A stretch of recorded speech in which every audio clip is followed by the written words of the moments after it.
மேடையில் இருக்கிற பெரியவங்க எல்லாருக்கும் வணக்கம். கலைஞர்கள் எல்லாருக்கும் ஒரு மிகப்பெரிய வணக்கம்.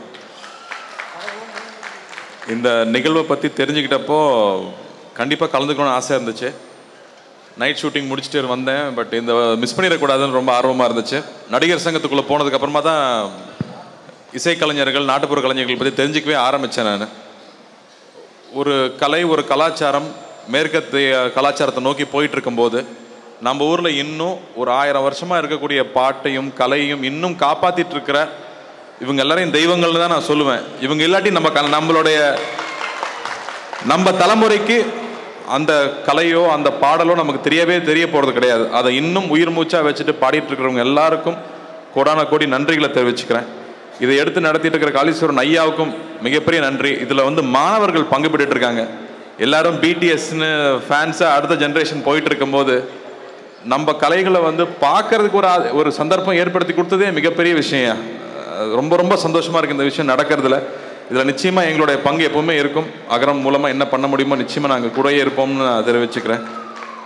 அதே மாதிரி இப்போது ஐயா பாட்டு பாடின ஒரு கலைஞரையும் பக்கத்தில் அம்மா உட்காந்துருக்காங்க.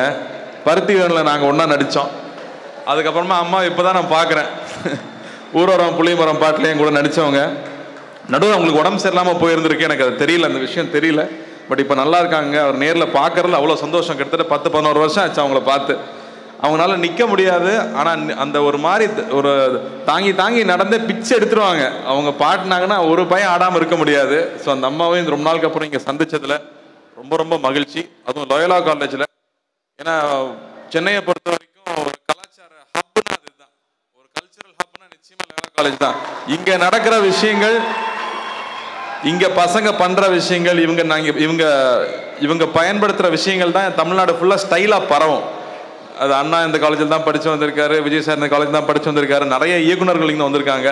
இவங்க தான் ஒரு ஸ்டைல் கோஷன்ட்டை கிரியேட் பண்ணுவாங்க. ஸோ ஃபியூச்சர் ஜென்ரேஷனுக்கு நம்மளுடைய பாரம்பரிய கலைகளை ஸ்டைல் கோஷன்ட்டாக நீங்கள் தான் மாற்றணும் அப்படின்னு நான் கேட்டுக்கிறேன். நீங்கள் தான் அடுத்த தலைமுறை கொண்டு போய் சேர்க்க முடியும். அதை சினிமாவில் நாங்களும் பண்ணுவோம் அப்படின்னு தெரிவிச்சுக்கிறேன். எனக்கு வாய்ப்பளித்ததுக்கு ரொம்ப நன்றி. ரொம்ப மன நிறைவாக இருக்குது இங்கே வந்ததில். இது மேலும் மேலும் வளரணும். அடுத்த தலைமுறை இதை எடுத்துகிட்டு இன்னும் பெருசாக செய்யணும்னு நான் கேட்டுக்கிறேன். நன்றி, வணக்கம்.